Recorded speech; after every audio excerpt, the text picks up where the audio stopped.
Hello students, in my previous video we were discussing about the vegetative propagation, and in vegetative propagation we covered the root part, how root is going to be a part of vegetative propagation, and now we are going to start with stem. Stem is a part of vegetative propagation. Before that, stem is divided into two main parts as you are seeing on the board. One is the underground stem and another one is the creeping stem. Underground stem is divided into further 5 parts. One is the sucker, rhizome, tuber, bulb and corm. And creeping is divided into runner, offset and stolon. We are going to study these in detail with example and how they propagate vegetatively. So underground stem, I am going to start with the sucker, and an example of a sucker is mint. Pudina is an example of a sucker. अब इसमें how the vegetative propagation takes place. Suppose this is a soil level. This is a soil level, and here is the mint plant. This is the stem. These are the roots, and these are the leaves. Right? So let me label it leaves, stem, and root. So how the vegetative propagation is going to take place? In this case, this is a node, and from here will develop a branch which will grow below the soil level, underground, right? So the stem is growing below the ground, and this branch, stem is giving rise to branch, and this branch will come out finally from a certain point, and at this point again a new plant will develop, which is another mint plant. So from this what we are seeing that a branch is arising from the stem of the plant. It is running again horizontally to the soil level, right? Soil level, and when the node is coming in contact with the soil surface, this node will give rise to this node. When this node is coming in contact with there are two nodes, one at this, another at this. So this node will give rise to a full plant. Now another is an example is of rhizome. Example is the ginger or turmeric. In this case, if this is, suppose this is a ginger or a turmeric, we can see that the body of a ginger, it is having a scars all over its surface, scars, and these scars are called as buds, or we can say these are also called as nodes or the scars.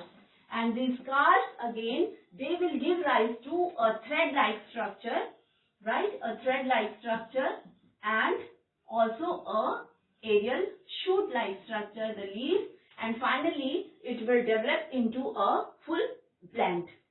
Now another example of a tuber is potato. And potato, you all know, it is a underground stem. Suppose if this is a potato, you must have seen the eye on a potato, right? And what exactly these eyes are?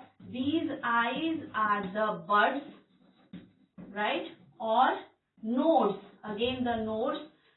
When the potatoes are kept for some time or few days, then these buds will give rise to roots and a leafy structure, a shoot.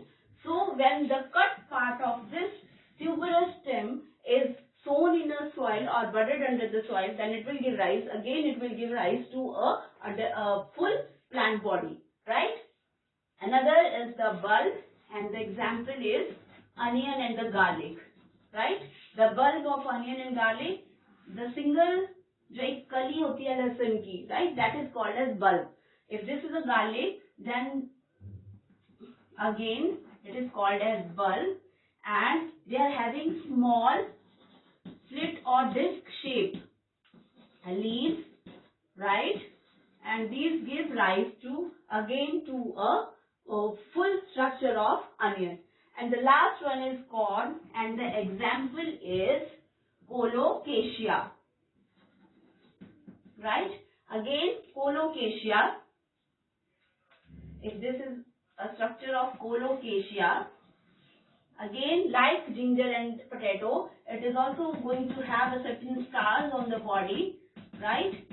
And these scars are nothing but these are the nodes, right? Or we can call as buds. And these buds, what will they do? They will give rise to certain thread-like structure, again the roots, and a shoot-like structure. These are called as leaves. So we can see that these are the modified underground stems, right? And all these underground stems, what are they doing? They are having nodes, right? And the node buds or scars, what are they doing? They are giving rise to a small thread-like structure, which is acting as a root, and a small leafy and shooty aerial shoot-like structure, which will give rise to a stem. So these are the underground stem, example of underground stem. Now coming to the creeping stem, right? So example of a runner over here is cynodon. In our local language or local name of this is दूबग्रास, जिसे हम पूजा में भी use करते हैं, वही दूबग्रास. अब ये किस तरह से ग्रो होता है? रनर क्यों बोलते हैं? रनर मीन्स रनिंग करना, तो उसी तरह से इसका डेवलपमेंट होता है, right? So if this is the soil level, and suppose again this is a stem and here are few leaves and it is a root. So what is going to happen? And this is a node I'm going to make with yellow. This node at this stem, this is a stem, right? And here it is a node. This node will give rise to a small branch, okay? This branch will grow parallel to the soil level, horizontal to the soil level, parallel, and this branch is going to have number of nodes, multiple number of nodes. One of the nodes may come in contact with the soil, right? यहाँ पे multiple nodes हैं, ये जो मैंने yellow आपको दिखाया है that is node, और दो नोड्स के बीच में जो डिस्टेंस है उसको क्या बोलते हैं? That is called as internode, right? जब एक नोड, वैसे ही बाय द वे रूट के सॉइल के लेवल में आती है, टच करती है, as soon as the node will touch the soil, it will give rise to again a thread-like structure, again a stem and a few leaves, and this will go on. This node will again give rise to a branch. This branch is going to have so many inter nodes, and one of the node is going to touch to the soil surface, and again a plant will develop, right? So that is why the cynodon or दूबग्रास or other examples, they are placed under runner. Okay, now this branch which is having multiple number of nodes, it is very stiff, right? It is very tight, and it is always running parallel to the soil surface. Now the second part of creeping stem is the offset, and these are also called as aquatic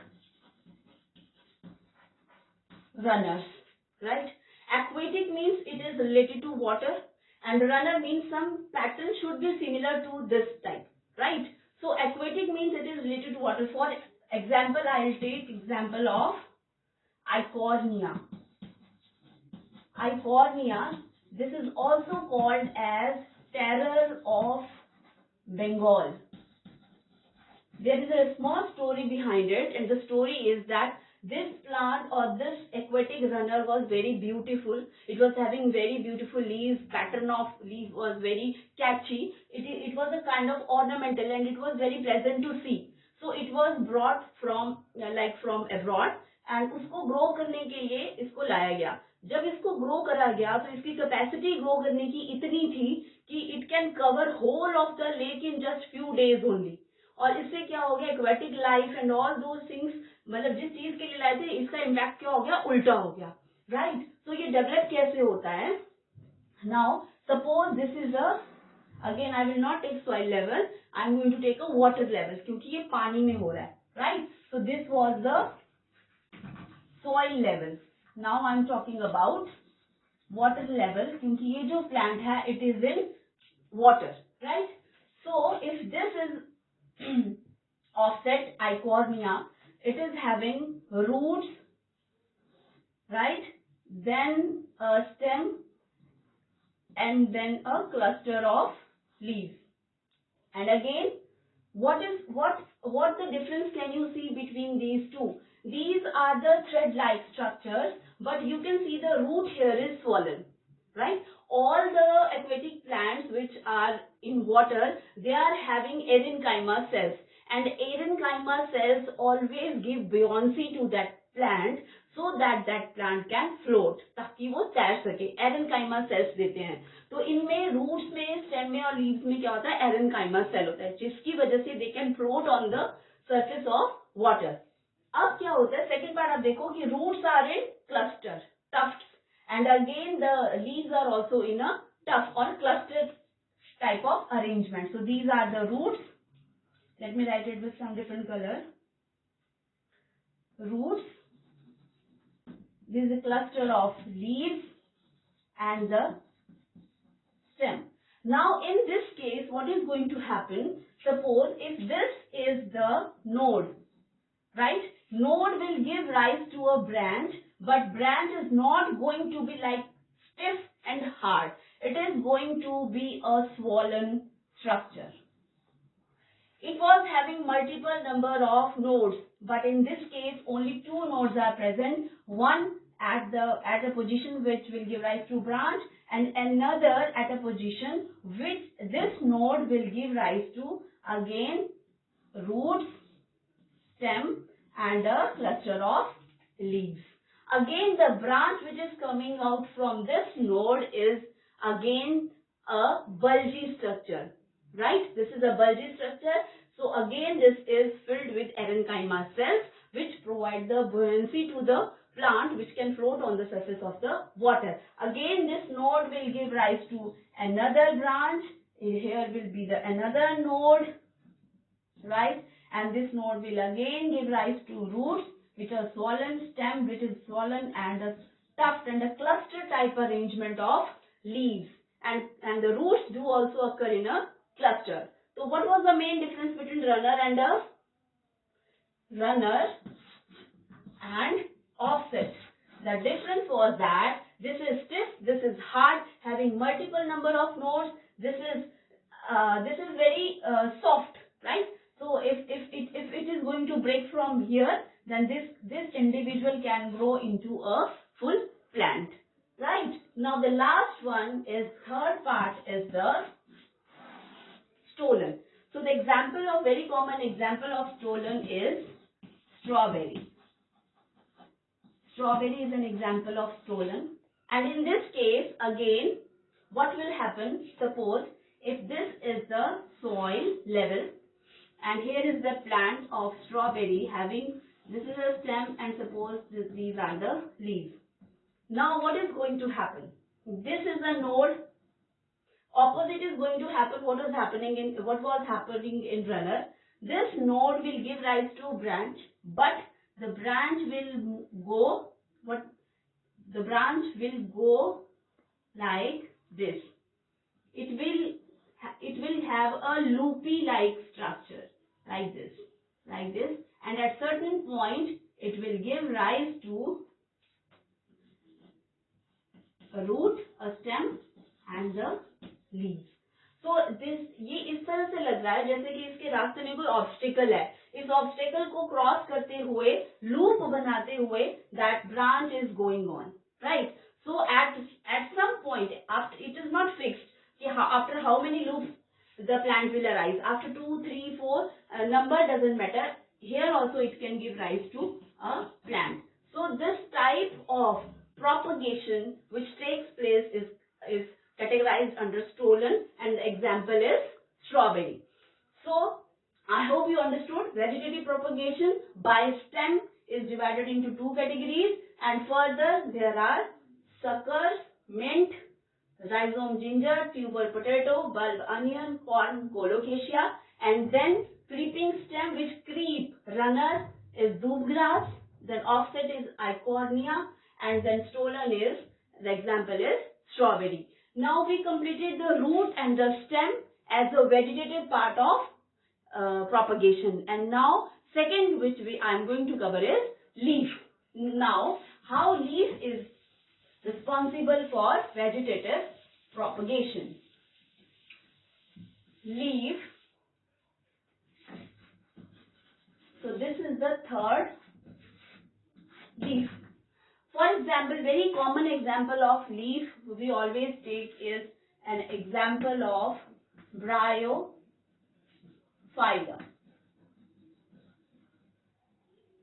Right? If this is a leafy structure of a leaf,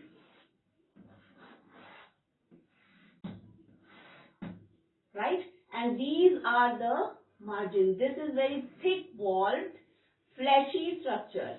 This is fleshy and it is quite thick, right?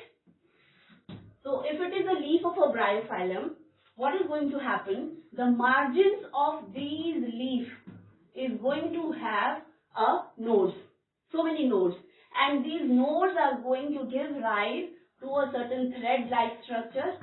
And again on this node only a leaf, you can see beautiful leaves, they are developing in such a way. When this leaf will fall on, when this leaf will fall on a soil, if this is a soil level, then what will happen? This portion in itself, and if here also roots and there are leaves, all these three portions in itself, they will be able to give rise to a whole plant of a bryophyllum. So you can see how interesting it is that leaves have a margins, they are having nodes. So what are these? These are the nodes. What is this? These are the adventitious roots, right? And these are what? These are the aerial shoot-like structure or leaves, which will give rise to whole plant. So this was regarding the leaf. Next, all this content was related to the natural type of vegetative propagation. In my next video, I am going to start with the artificial type of vegetative reproduction. Thank you.